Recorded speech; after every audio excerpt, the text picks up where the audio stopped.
के बाद ये एक प्रेस कॉन्फ्रेंस बुलाया गया है और आप सब लोग, स्वागत है आप सबका। अभी हम लोगों ने कई परीक्षाओं का आयोजन जो पूर्व में किया हुआ था उसका परीक्षा फल घोषित भी किए हैं। कल भी हम लोगों ने 3 परीक्षा फल का घोषित किया है। एक लंबित पुराना छोटा सा मामला था, उसका भी परीक्षा फल घोषित किया है।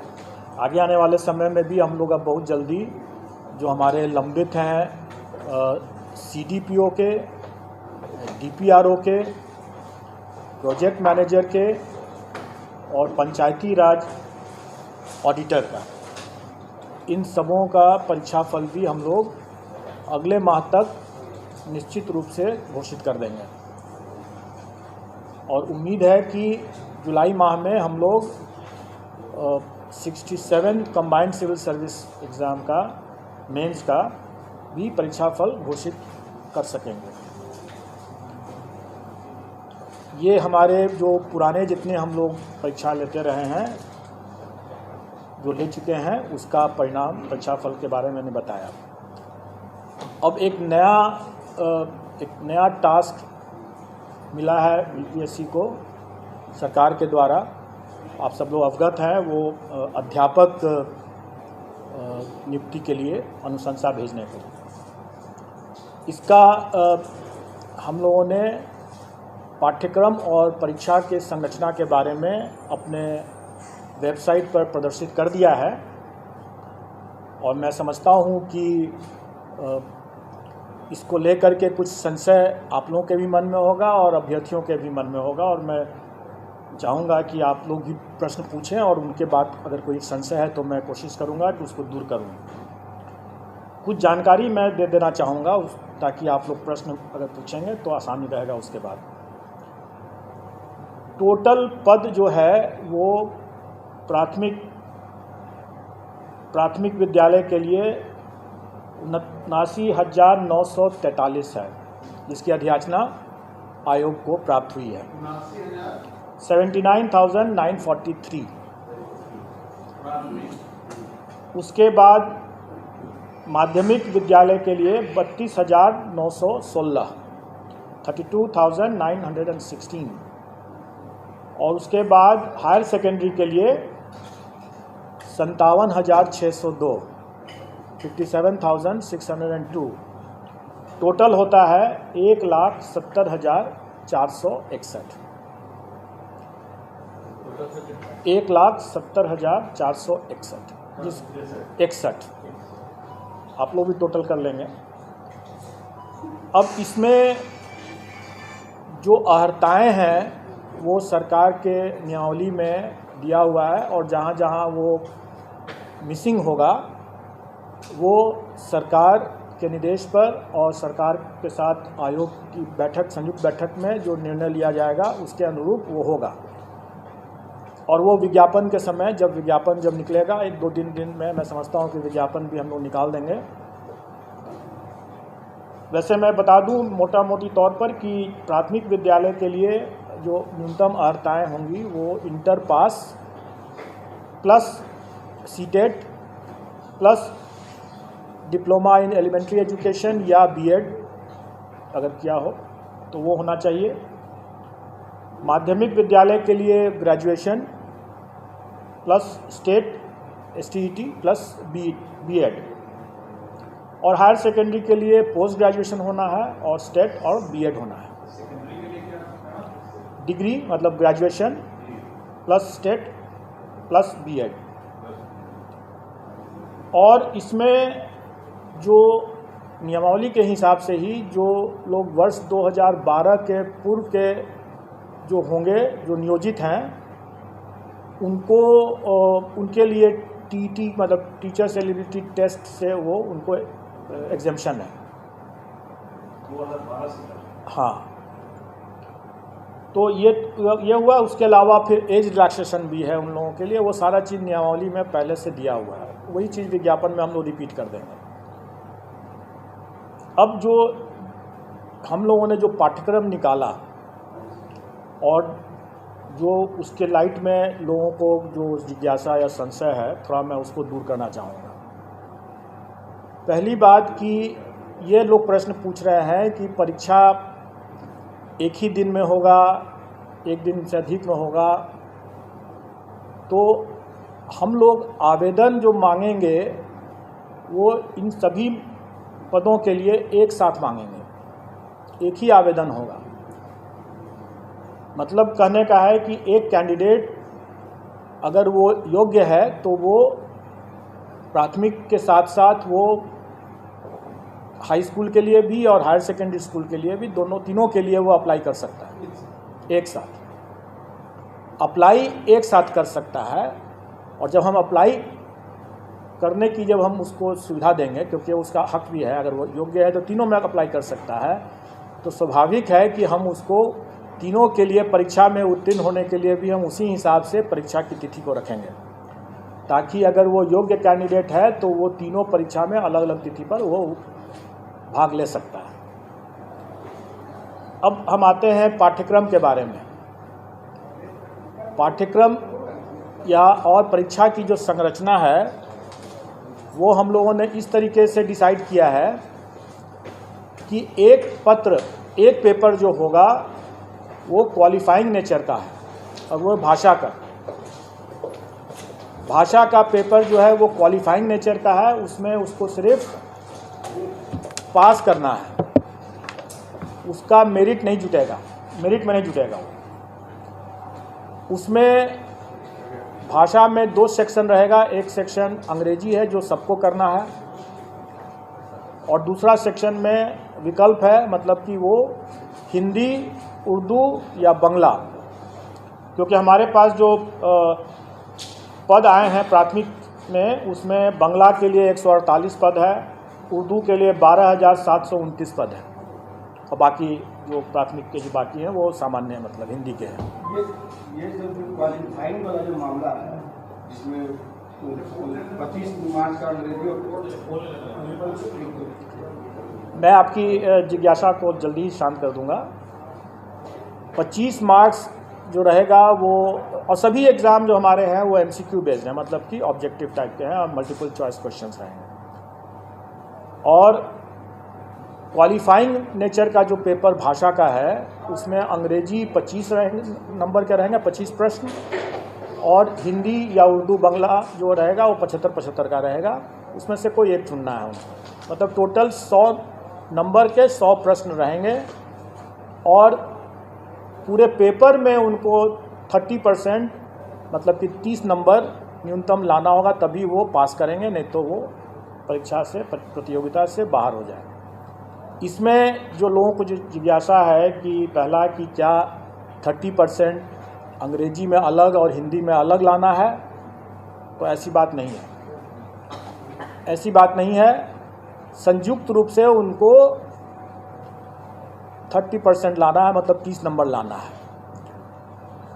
लेकिन मेरा ये मानना है कि ऐसा नहीं हो सकता है कि कोई शिक्षक हों और वह सड़क पर अगर चल रहे हैं और सड़क पर जो रोड पर जो साइनेजेस रहता है वो अंग्रेजी में भी रहता है, तो उसको न पढ़ सकें, वो शिक्षक क्या हुए? जो राह चलते हुए जो रोड के जो साइनेजेस है उसको अंग्रेजी में अगर लिखा हुआ है तो उसको भी न पढ़ सकें, तो क्या वो अच्छी गुणवत्ता के शिक्षक हुए? इसलिए हम लोग प्रश्न के स्तर को हम लोग इस तरह से रखने का कोशिश करेंगे कि हम उनको, अंग्रेजी ज़रूर सरल रहेगा, कठिन नहीं रहेगा। हम मानते हैं कि यहाँ पर हिंदी भाषी प्रदेश है तो अंग्रेजी का प्रश्न कठिन नहीं रहेगा, लेकिन इसका ये मतलब हुआ कि हिंदी का भी प्रश्न सरल नहीं होगा, क्योंकि अगर हिंदी का प्रश्न भी सरल हुआ और अंग्रेजी का प्रश्न भी सरल हुआ तो सब हिंदी ही देख करके निकल जाएंगे। इसलिए थोड़ा हम लोग भी दिमाग लगाएंगे, और मैं चाहूँगा कि अभ्यर्थी भी थोड़ा तो अंग्रेजी भी पढ़ ही लें, ताकि वो शून्य ना हो अंग्रेजी उनका, क्योंकि शून्य से अगर फिर वो आगे नहीं बढ़ पाएंगे, राह चलता वो साइनेज भी नहीं पढ़ पाएंगे, तो वो अपने छात्रों को कैसे पढ़ाएंगे? ये रही बात जो हमारे वैकल्पिक जो क्वालिफाइंग नेचर के जो भाषा का जो पत्र है उसके बारे में मैंने बतलाया। इसके बाद अब मेन पेपर होगा। मेन पेपर 150 नंबर का होगा जिस पर कि मेरिट होगा, और हर स्कूल के कैटेगरी के लिए एक ही मेन पेपर है। जैसे प्राथमिक के लिए सिर्फ एक मेन पेपर है, अगर हम हाई स्कूल के लिए जाते हैं तो उसके लिए भी एक ही मेन पेपर है, और अगर हम इंटर के लिए भी इंटर स्कूल के लिए भी जाते हैं, मतलब हायर सेकेंडरी स्कूल के लिए जाते हैं तो उसके लिए भी एक ही मेन पेपर है। एक ही पेपर उसके बाद देना है, और वो अगर कोई अभ्यर्थी अगर तीनों श्रेणी के लिए अप्लाई करता है तो स्वाभाविक है कि उसको फिर तीनों पेपर देना होगा। अलग अलग दिन होगा लेकिन देना होगा तीनों के। मेरिट लिस्ट अलग अलग बनेगा क्योंकि सबके लिए अलग अलग वो परीक्षा है। अब रही बात कि जो भी 150 नंबर का जो मेन पेपर हुआ उसका कंपोजिशन इस तरह से रहेगा कि 100 क्वेश्चंस तो रहेंगे वही जो वो अपने विद्यार्थियों को पढ़ाते हैं, उसका टॉपिक, उसका चैप्टर, उसका विषय वो वही होगा जो अपने बच्चों को पढ़ाते हैं स्कूल में। इसलिए अगर ये जिज्ञासा है कि उसका हम सिलेबस में विस्तार करके दें तो मेरा ये कहना होगा कि बिहार एग्जामिनेशन बोर्ड का जो सिलेबस है बच्चों के लिए उसी को देख लें, उसी को पढ़ लें, चैप्टर उसी के हिसाब से कंप्लीट कर लें, उनका डिटेल सिलेबस हो जाएगा। अगर मान लें कि अगर कोई फिजिक्स का देखता है या कोई हिंदी का देखता है तो जो अगर कोई इंटर का अगर है वो विषय, तो इंटर में जो पढ़ाई होती है एक फिजिक्स के स्टूडेंट के लिए उसका वही रहेगा, चैप्टर कंटेंट्स वही रहेगा। प्राथमिक विद्यालय में भी अगर जो बच्चों को जो पढ़ाते हैं शिक्षक वो वही रहेगा, कंटेंट वही, चैप्टर्स वही रहेंगे। मतलब सिलेबस का जो विस्तार, डिटेल सिलेबस की जो लोग मांग कर रहे हैं वो करना ज़रूरत नहीं है, क्योंकि अगर उसको देखना है तो अपने बिहार एजुकेशन बोर्ड का सिलेबस बच्चों का उठा के देख लें और उसी की पढ़ाई कर लें। अब रही बात कि शिक्षक हैं वो बच्चों से उनका ज्ञान ज़्यादा होना चाहिए, बच्चों से उनका स्तर ज़्यादा होना चाहिए, तभी तो पढ़ा पाएंगे। तो स्वाभाविक है कि प्राथमिक शिक्षक के लिए जो अभ्यर्थी होंगे उनका चैप्टर तो वही होगा जो बच्चों को पढ़ाने वाला है, लेकिन उसका स्तर जो होगा वो बच्चों वाला तो नहीं होगा। उनका स्तर जो उनके लिए जो जैसे प्राथमिक शिक्षक के लिए न्यूनतम निर्धारित योग्यता जो है वो इंटर है,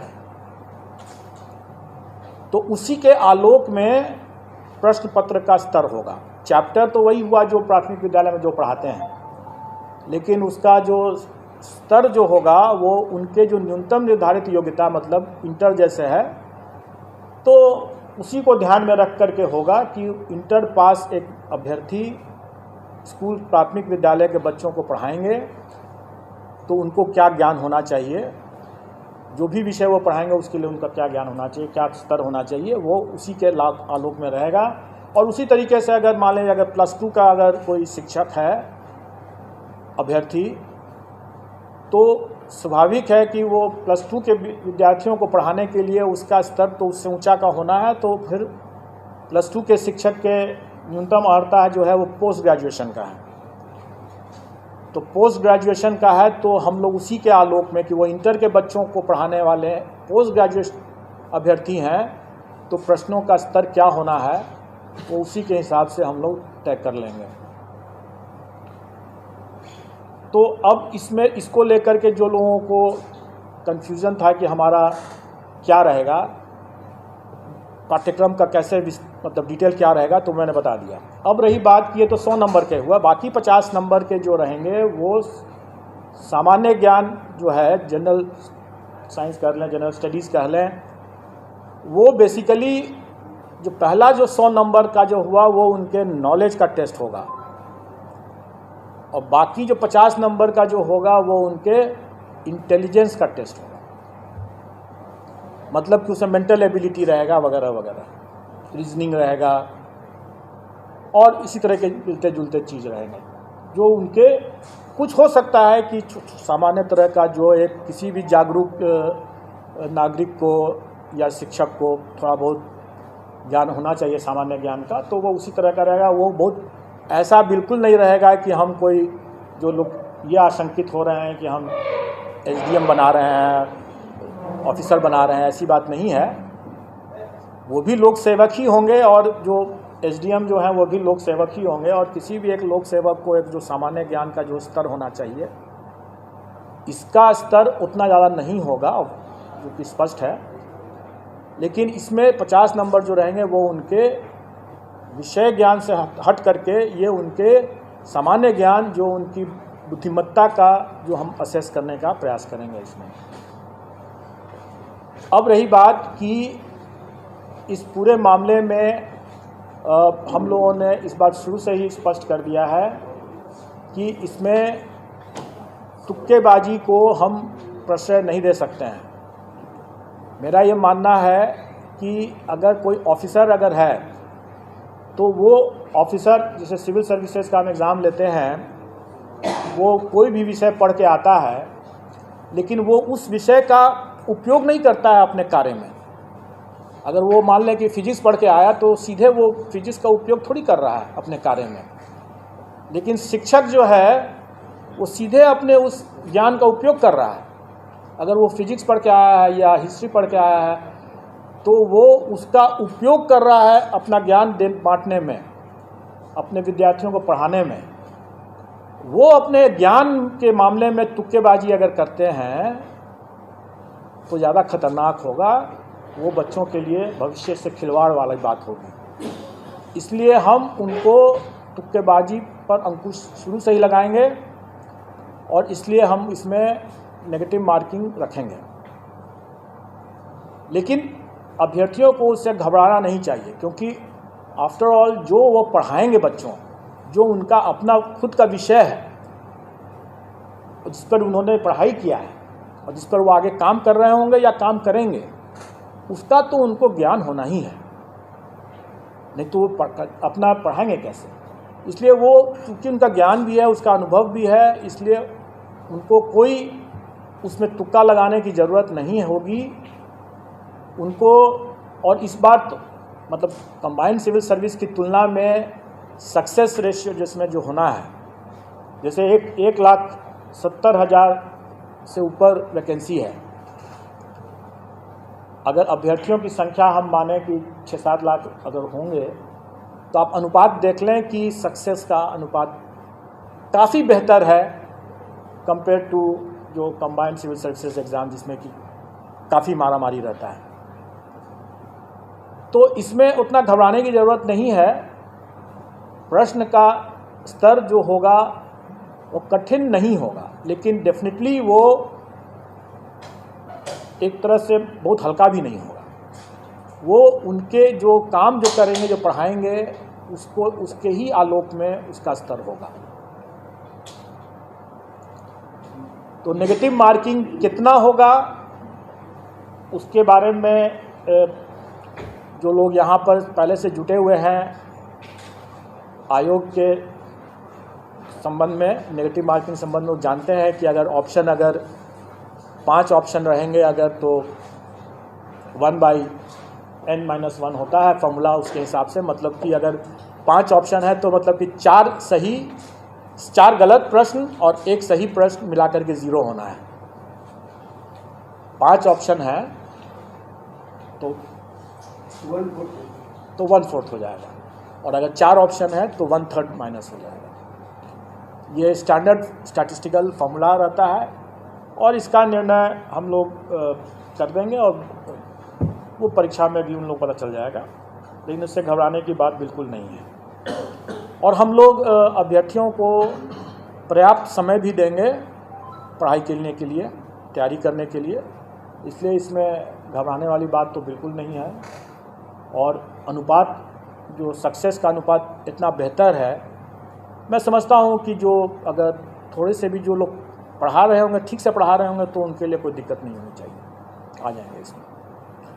अब आप लोगों का अगर कोई प्रश्न हो इसमें, कोई जिज्ञासा कब तक होगा सर?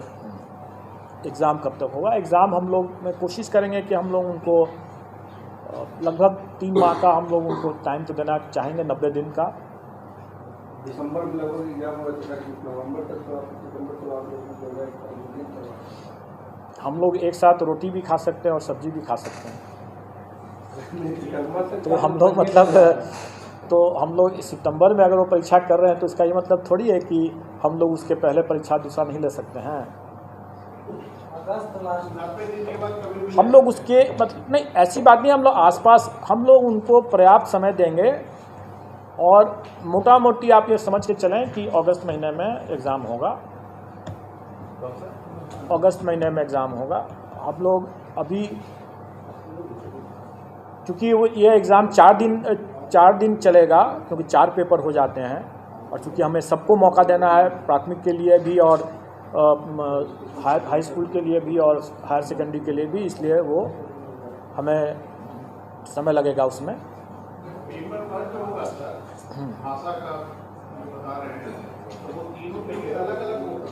नहीं, वो तीनों के लिए एक होगा,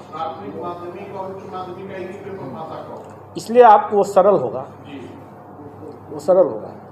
हम लोग चाहेंगे कि जो हमारे शिक्षक हैं वो अपने भी मतलब सर उठा करके चलें, और आप लोग भी जब जाकर के जब कभी चेक करते हैं और बोल पाते हैं कि उनको मतलब एक स्पेलिंग नहीं अपना रविवार शनिवार तक नहीं जानते हैं, तो फिर बड़ा दुखद स्थिति वैसी नहीं होगी बात।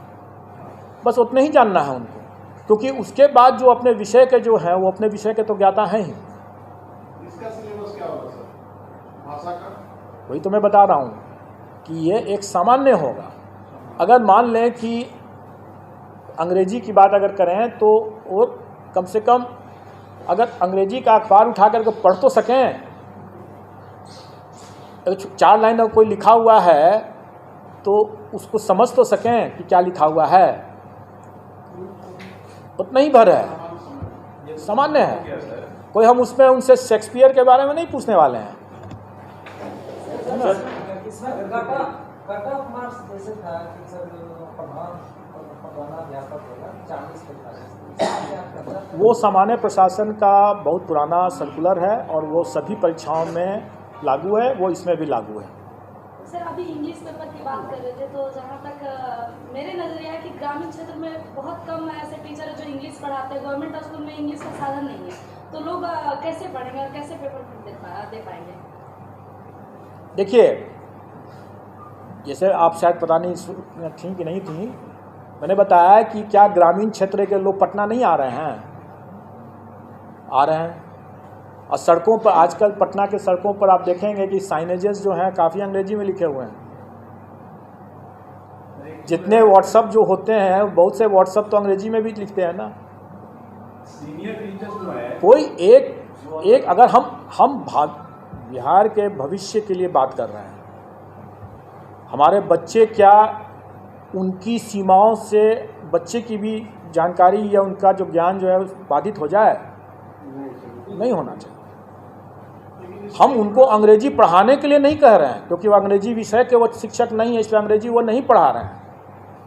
लेकिन उनको इतनी जानकारी तो होनी ही चाहिए ना, जो अपने, क्योंकि वो अगर प्राथमिक विद्यालय के अगर शिक्षक है तो वो सब कुछ पढ़ा रहे हैं। हाई स्कूल के हैं तो वो अलग बात है, फिर तो विषयवार हो गया, फिर उसको अंग्रेजी के अलग विषय के शिक्षक होंगे। 25 नंबर है अंग्रेजी में, 75 है हिंदी में। हम अंग्रेजी नहीं बना, 75 सिर्फ हिंदी बना। तो आपने मैंने इसके बारे में जवाब दे दिया है, मैंने इसके बारे में जवाब दे दिया है, इसलिए आप उसको आप समझ लें। सर एक चीज़ है सर, इसमें कहा जा रहा है सर, जो बीएड और ये सब का जो क्वालिफिकेशन रखा गया है, ट्रेनिंग से रिलेटेड क्वेश्चन क्यों नहीं सर रखा? Yes, good question. मैं बता दूं कि आप तीनों स्तर के, क्योंकि अभी मेरे पास मध्य विद्यालय की वैकेंसी नहीं आई है, इसलिए मैं मध्य विद्यालय के बारे में नहीं बता रहा हूँ, अभी कुछ तय नहीं हुआ है, उसका जब आएगा तो उस समय देखा जाएगा। लेकिन अभी जितने भी स्तर लेवल के विद्यालय के शिक्षकों के बारे में मामला है, सब में देखेंगे कि अनिवार्य अर्हता में सीटेट, एस्टेट ये है या बीएड डीएलएड है। ऐसी स्थिति में उन परीक्षाओं में प्रशिक्षण संबंधित कैसे पेडागोजी जो कहते हैं उसके संबंध में या चाइल्ड डेवलपमेंट के बारे में ऑलरेडी उसकी परीक्षा वो टीचर्स एबिलिटी टेस्ट में दे चुके हैं। तो अब फिर से उसी चीज़ के अगर हम लेने लगे हैं तो फिर आप ही लोग कहेंगे कि जब उसमें जब ले ही चुके हैं तो फिर इसमें भी वही चीज़ ले रहे हैं, तो नई परीक्षा की क्या ज़रूरत है? नई परीक्षा की ज़रूरत इसलिए है क्योंकि जो अभ्यर्थियों की संख्या अगर 6 लाख है और अगर हम उसमें से 1,70,000 ही को हमको अगर लेना है तो स्वाभाविक है कि हम मेरिट बेस्ड ही हम सिलेक्शन प्रोसेस करेंगे।